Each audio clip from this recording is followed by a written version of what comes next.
Boa tarde a todos. Sejam todos muito bem-vindos a essa casa de paz e de luz, nessa tarde chuvosa, mas tão necessária para as nossas saúdes, né? Vamos então tranquilizando os nossos corações, os nossos pensamentos, e vamos entrelaçar amorosamente os nossos corações. E vamos nos ligar com o nosso anjo da guarda, esse mentor amigo que nos guia e nos protege, está sempre conosco, nos conduzindo para o caminho do bem e do amor. Vamos nos ligando e agradecendo as mentoras dessa casa, Joana de Ângeles e Irmã Rosário, elas que sempre nos recebem nesta casa com muito amor e carinho e se alegram todas as vezes que chegamos aqui nesta casa. Vamos nos ligar à doce Mãe de Jesus. Ela segura em nossas mãos, nos abraça e nos consola as nossas aflições, as nossas dúvidas e as nossas angústias. E ela nos leva até a presença do nosso irmão maior, a quem agradecemos pelo sacrifício que fez para encarnar entre nós, agradecendo os seus ensinamentos e suas exemplificações de amor. E o nosso irmão, amorosamente, segura em nossas mãos, junto com nossa mãe, e nos leva até a presença de Deus Pai,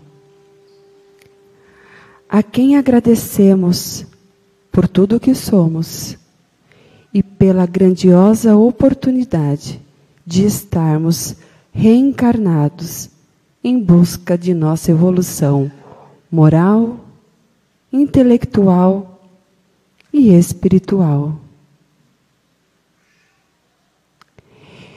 E abraçada a essa família espiritual, em forma de gratidão, faremos a oração que Jesus nos ensinou.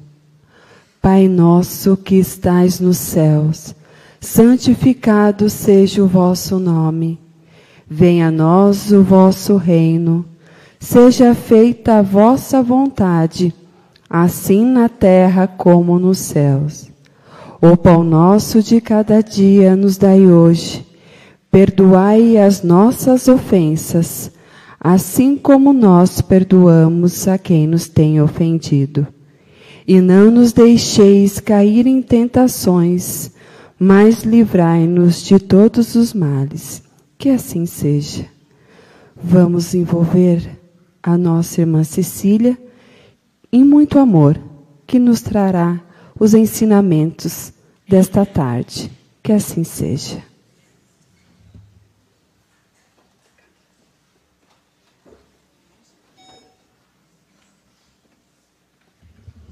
Boa tarde, irmãos. Que em nome de Jesus possamos mais uma vez aqui reunidos deixar que o nosso espírito se encha de alegria e de esperança. Hoje nós vamos falar de leis divinas, principalmente da lei do progresso. Precisamos primeiramente pensar o que é uma lei. Ela vem por acaso? Lei é uma proposição ou então uma regra, que sempre vem de uma autoridade e que nos obriga a cumpri-la.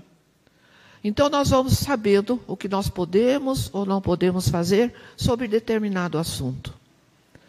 a gente fica pensando nas nossas leis. Mas nós temos que averiguar, inicialmente, que toda a civilização que passou antes de nós teve as suas leis. E elas eram cumpridas a rigor. Nenhuma delas passava ao acaso.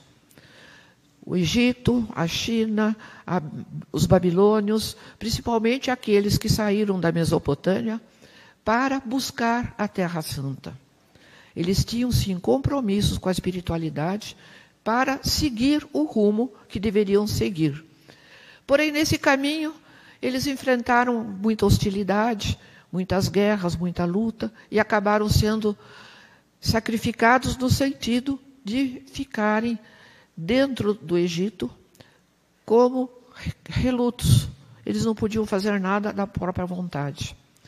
Então nós vemos que, mesmo assim, enquanto eles estavam relutos, eles tinham que seguir as leis daquele país. Então, dependendo de onde nós estivermos, nós temos que seguir as leis daquele país. A partir dos hebreus, quando eles conseguem libertar-se daquela escravidão, é porque existia alguma pessoa já preparada pelo plano espiritual para que isto acontecesse. Porque nada acontece por acaso.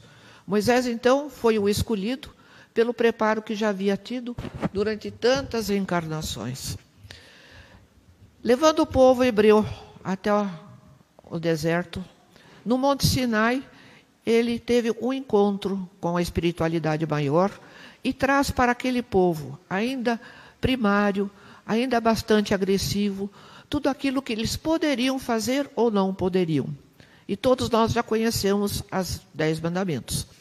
E nós sabemos que os 3 primeiros enunciados falam a respeito de Deus, falam a respeito de nós, da nossa família, quando diz honrar pai e mãe, e fala também que toda aquela civilização precisava respeitar o dia do Senhor, que foi translado para nós como respeitar sábados e domingos. Mas para eles não tinha isso, era o dia do Senhor.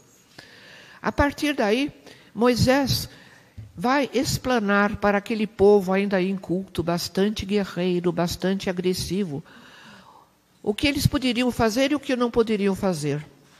E se nós lembrarmos que todas as outras 7 proposições são dizendo não.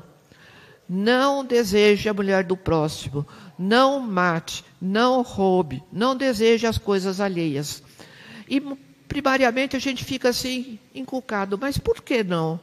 Ele poderia dar essas leis num sentido primitivo?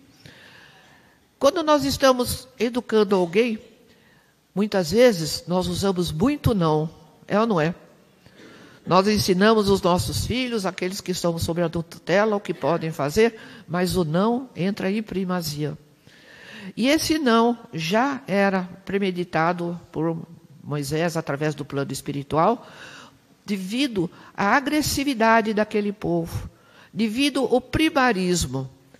Porque Moisés também tinha observado que naquele transcurso de toda aquela população tinha havido muitas guerras, muito morticínio. Então precisava realmente levar para o coração e para a alma dessas criaturas algo muito mais positivo. Não vai fazer, e depois veio todas as leis sociais para que eles pudessem conviver em harmonia com todas aquelas tribos. A partir de Moisés, nós vemos que o plano espiritual está sempre atento, misericordioso, querendo dar um processo de evolução para aquela humanidade. Eu digo aquela humanidade, mas será que nós não estávamos lá? Provavelmente, não é? Já aprendemos, então, muitas coisas. Aí, a misericórdia foi tão maior, tão infinita, que trouxe para nós Jesus. Ele, então, vai dizer aquilo que nós devemos fazer.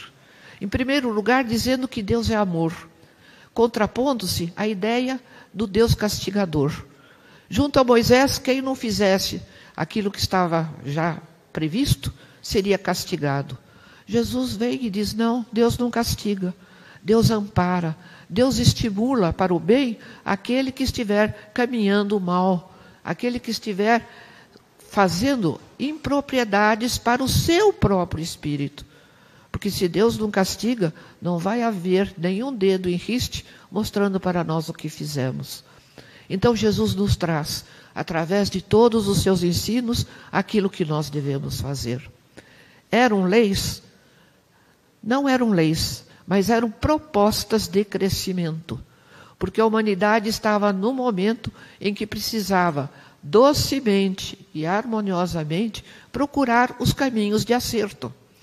É a pedagogia de Jesus, a pedagogia do acerto.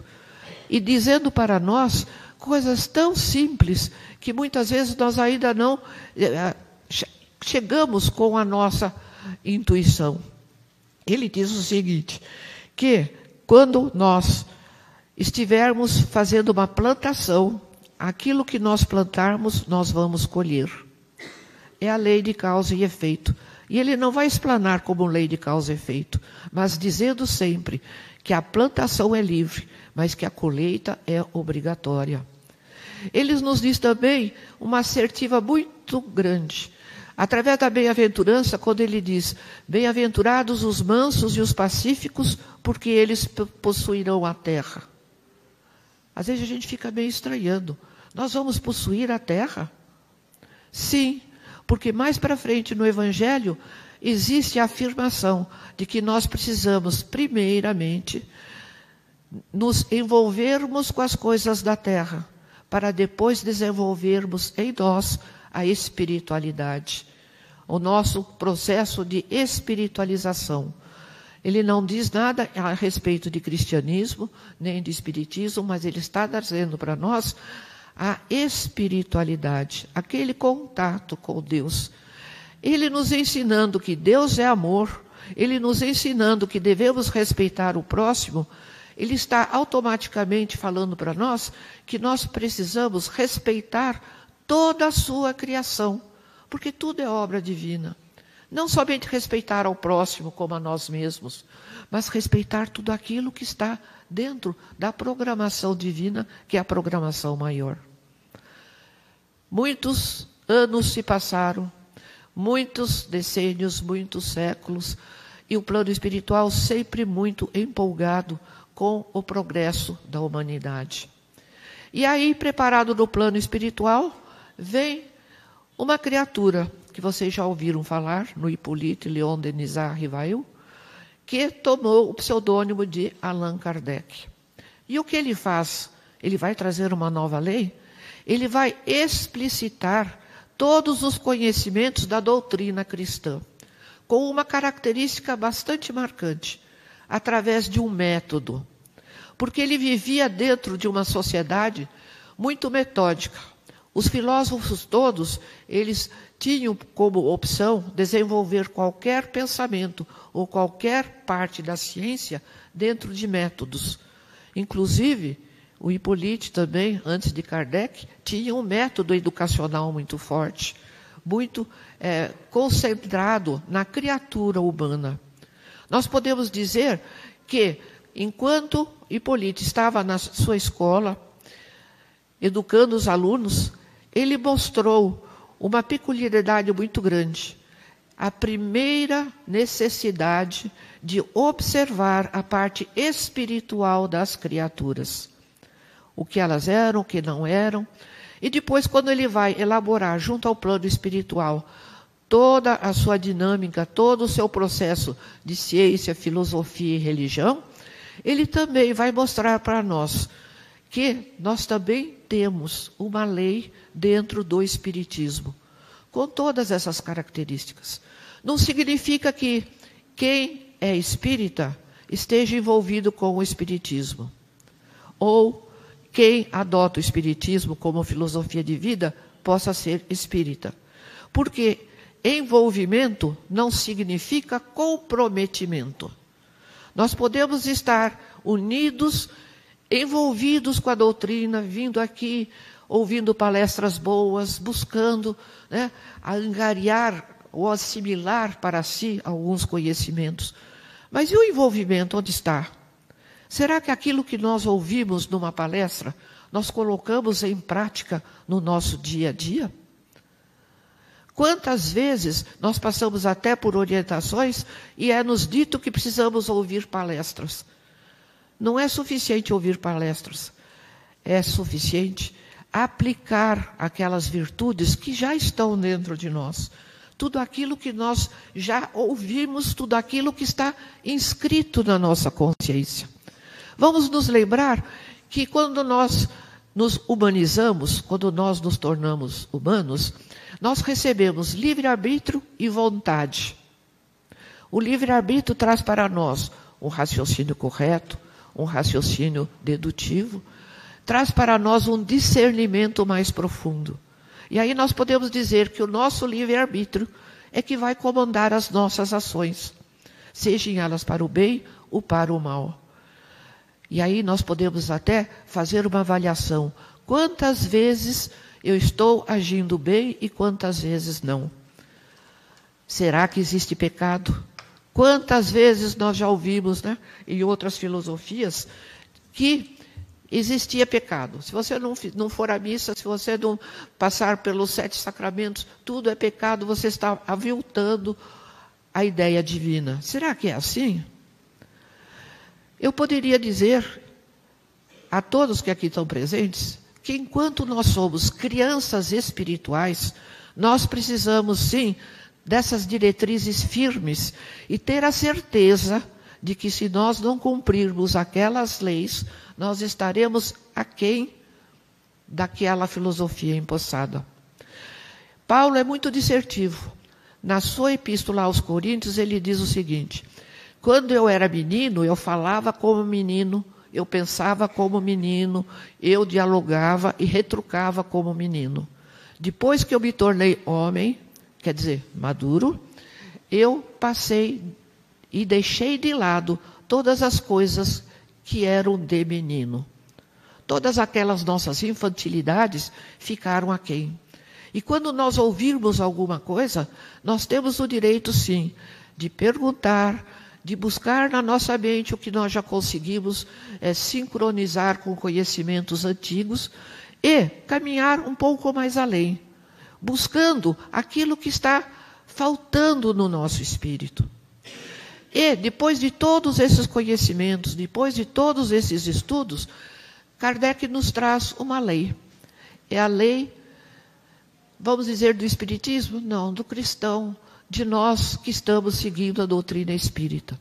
Ele diz que cada um de nós vai percorrer pelos caminhos do nascimento, da morte, da reencarnação, porque esta é a lei. E, com estes princípios, nós vamos progredir. Progredir no sentido de evolução. E esta nossa evolução, ainda como infantes, nós vamos sentir que o progresso traz uma conotação para nós de uma evolução material. Aí nós voltamos a nos lembrar da bem-aventurança dos mansos e pacíficos, porque através de um progresso a nível material do nosso dia a dia, nós sentimos que nós estamos trazendo para dentro de nós energias que vão nos transformar, energias que vão fazer de nós melhores colaboradores, não só com a doutrina, mas conosco mesmo. Porque todo o progresso inclui trabalho. Vocês têm alguma dúvida? Não é um trabalho muito grande nós transformarmos os nossos defeitos, as nossas imperfeições em virtudes? Nós sabemos que através da autoanálise, através do nosso próprio conhecimento, nós vamos intuindo aquilo que está fazendo mal, até pelas consequências, os efeitos que aquilo está causando no meio ambiente. E assim sendo, nós vamos sim observar que o progresso, dentro do Livro dos Espíritos, nos traz uma explicação maravilhosa. Nos diz que é uma lei divina. Como lei divina, foi trazida por uma autoridade dentro daquele conjunto que fazia parte dos espíritos, na verdade. Então, uma autoridade dizendo que progresso para nós é imprescindível. Vamos supor que uma pessoa Chega numa idade mais madura, ela diz assim, não quero aprender mais nada, não quero fazer mais nada. Por que eu vou aprender? Eu já estou chegando nos meus 60, nos meus 70. Grande engano, porque aquilo que nós aprendemos durante toda a nossa vida, quiçá até nessa nossa idade mais madura, é aquilo que vai entrar em conta no nosso processo evolutivo. Então, estejamos atentos, porque tudo aquilo que faz parte do nosso progresso é de grande valia. Se a criatura coloca os obstáculos para aprender alguma coisa, ela está indo contra a lei divina do progresso, a lei divina do trabalho. Ela quer ficar, não, aposentei, vou ficar lá assistindo a minha televisão, não quero mais nada. É engano. Por quê? Nas pequenas coisas, nós podemos descobrir os nossos talentos. Vejam, mais um ensino de Jesus, desenvolver os nossos talentos. Quantas experiências maravilhosas essas criaturas na idade madura não trazem para nós. Então, nunca devemos nos opor a aprender alguma coisa. Se o progresso é lícito, o progresso vai nos render alguma coisa. Suponhamos que recebemos alguma coisa a respeito de bens. Recebemos do pai, da mãe. Nós temos direito a usufruir? Sim. A lei do progresso nos fala muito claro. Tudo aquilo que é adquirido através da honestidade deve ser, sim, transmitido se necessário, deve ser usufruído visando o bem, veja bem, não pessoal. Porque muitas vezes a pessoa, quando recebe alguma coisa, ela passa a ser avara, egoísta, e aí ela vai deformando a sua espiritualidade. Mas sempre que muito bem direcionado, ela vai também proporcionar àqueles que gravitam em torno dela este processo de evolução. Mais uma afirmação de Jesus no Evangelho, que nem todo aquele que respeita as leis divinas pode respeitar as leis humanas. Será verdade? Será que as leis humanas também não são uma inspiração de alguma criatura para nos beneficiar de algum modo? Se nós observarmos bem as nossas leis, nós vamos ver o quanto nós ainda precisamos cumprir toda essa prática. Ele diz o seguinte, que nem toda criatura pode odiar a Deus, adorar a Deus e odiar o seu inimigo. Nenhum pode ser desventurado e seguir Mamon. O que significa Mamon? É aquele apego a tudo aquilo que nós vamos adquirir desonestamente. Então, o desonesto é aquele que traz para nós esses empecilhos de crescimento. Então, nós temos sim direito a progredir, ele é imperativo dentro de nós. Podemos, através de pequenos exemplos, levar isto à frente e fazer com que outras criaturas envolvidas no nosso meio tenham despertado em si essas mesmas necessidades. E o progresso espiritual, como é que vai se fazer? Então, existe até sociólogos que trouxeram para nós explicações coerentes. Que todo o nosso processo de crescimento, ele segue por etapas, ele segue por ciclos. Que, primeiramente, nós temos necessidade de sobrevivência. Necessidade de nós nos adequarmos e produzirmos para a nossa alimentação, para aqueles que dependem de nós, para a nossa família, e trazer todo o substrato necessário para a vivência na Terra. Depois disso, o nosso eu vai exigir de nós uma cooperação com a sociedade. Veja, nós primeiro, sobrevivência, vida ou morte, a sobrevivência na nutrição, buscando aquilo que é útil para nós, e somente em terceiro lugar, a sociabilização. Deixa as questões mais íntimas, mais restritas ao espírito, para sétimo ou oitavo lugar dentro dessa escala. E como é que nós vamos nos portar a nível espiritual? Na medida em que nós temos um conhecimento, ele se torna tão premente em nós, que se nós não nos adequarmos a isto que temos dentro de nós, nós vamos nos sentir vencidos, nós vamos nos sentir falidos. Por isso que a vida espiritual é muito importante. Ela vai completar a nossa vida material. Ela vai dizer para nós, quem já estudou um pouco o livro dos Espíritos, sabe com certeza, que a nossa personalidade, ela se autorrealiza através de todos os nossos trabalhos. Quer sejam físicos para sustento, quer sejam sociais, em benefício ao próximo. A gente pode conhecer muitas pessoas que possuem do bom e do melhor, mas dentro de si elas encontram um vácuo, elas encontram uma falência, elas encontram uma necessidade sem saber do que, nem porquê, nem quando e nem onde buscar. É o momento do despertamento dessa criatura. Aquele que colocou obstáculos para o conhecimento da espiritualidade, com certeza o plano espiritual não vai deixar em mãos vazias. Vai usar de algum artifício nos impulsionando a este progresso, nos impulsionando a esta situação. A tal nível que dentro do Espiritismo nós temos até um slogan, que quem não veio pelo amor, veio pela dor. Mas isto é na realidade. O plano espiritual traz uma insatisfação dentro de nós, o nosso espírito precisa encontrar este caminho.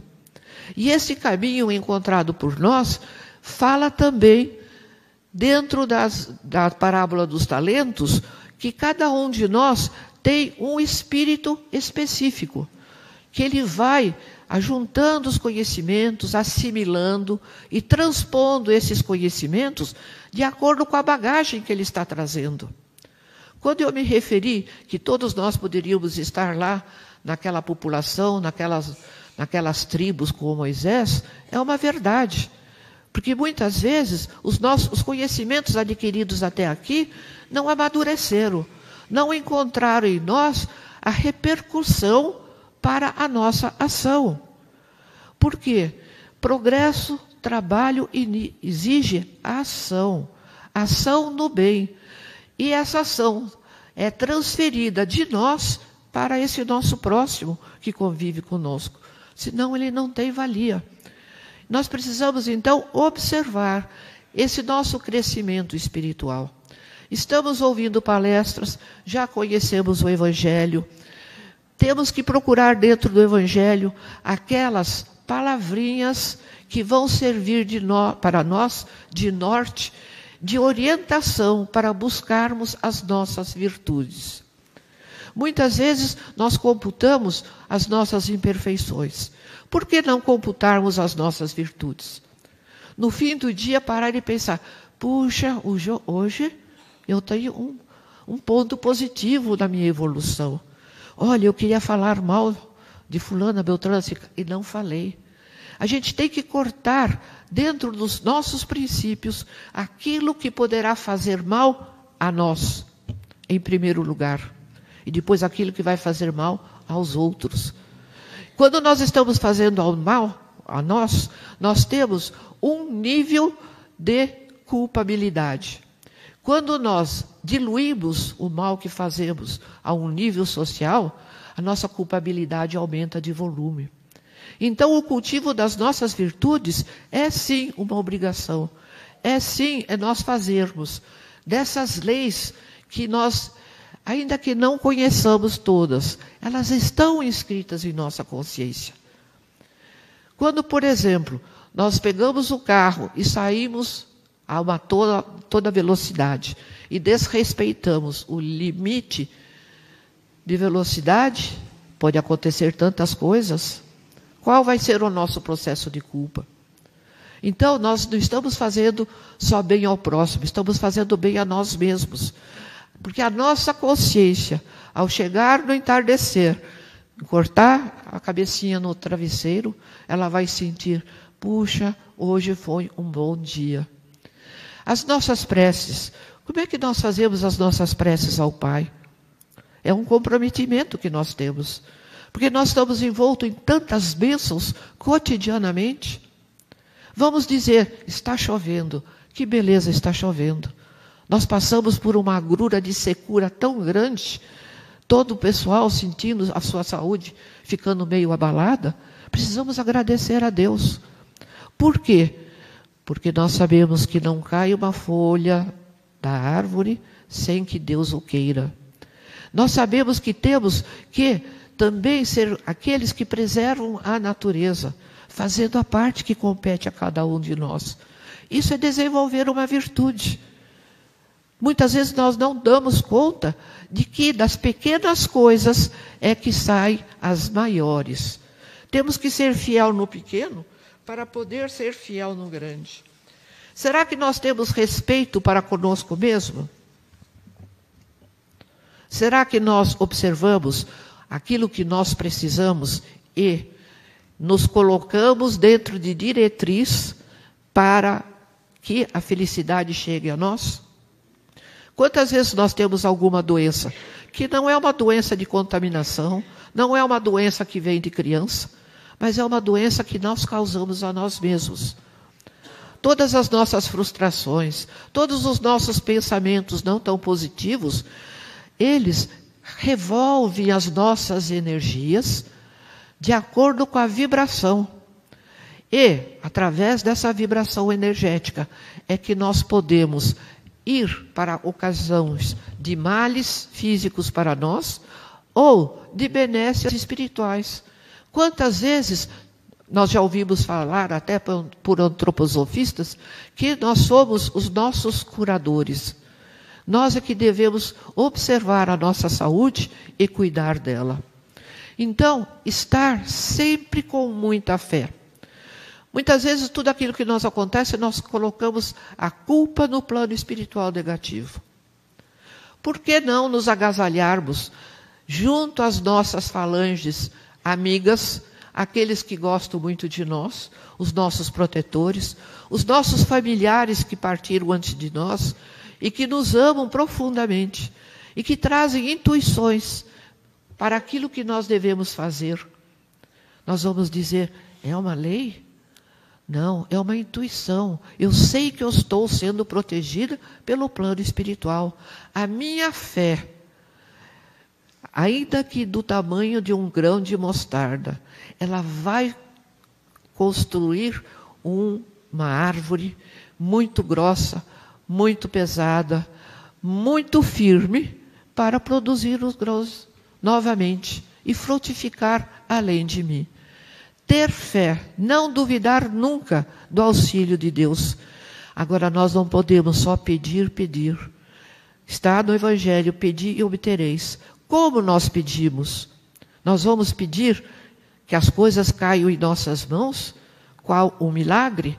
Não. Nós vamos pedir orientação. Nós vamos pedir aquelas virtudes da persistência.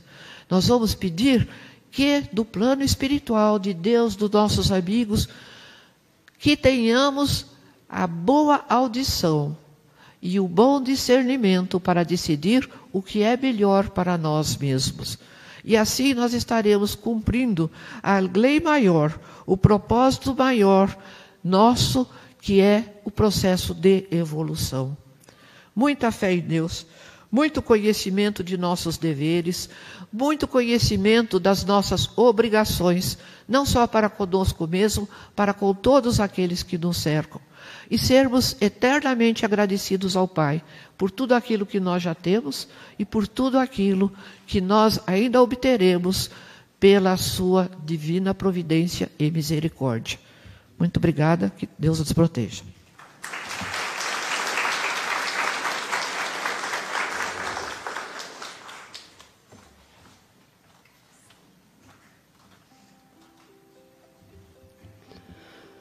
Vamos então agradecer ao Pai Maior pelos ensinamentos recebidos nesta tarde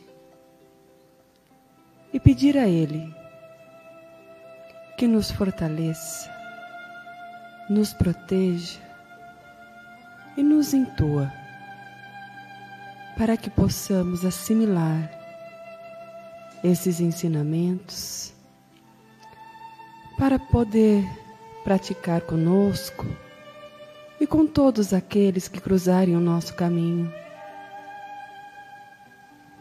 Que os nossos corações estejam repletos de paz e amor, para que possamos levar a todos os lugares, onde quer que estejamos, e principalmente levar a paz e o amor para os nossos lares, para distribuir para os nossos familiares, para os nossos amigos. E assim, agradecidos, pedimos ao Pai a proteção para chegarmos em nossos lares, ou até mesmo para voltar aos nossos trabalhos, na Tua proteção. Que assim seja, graças a Deus.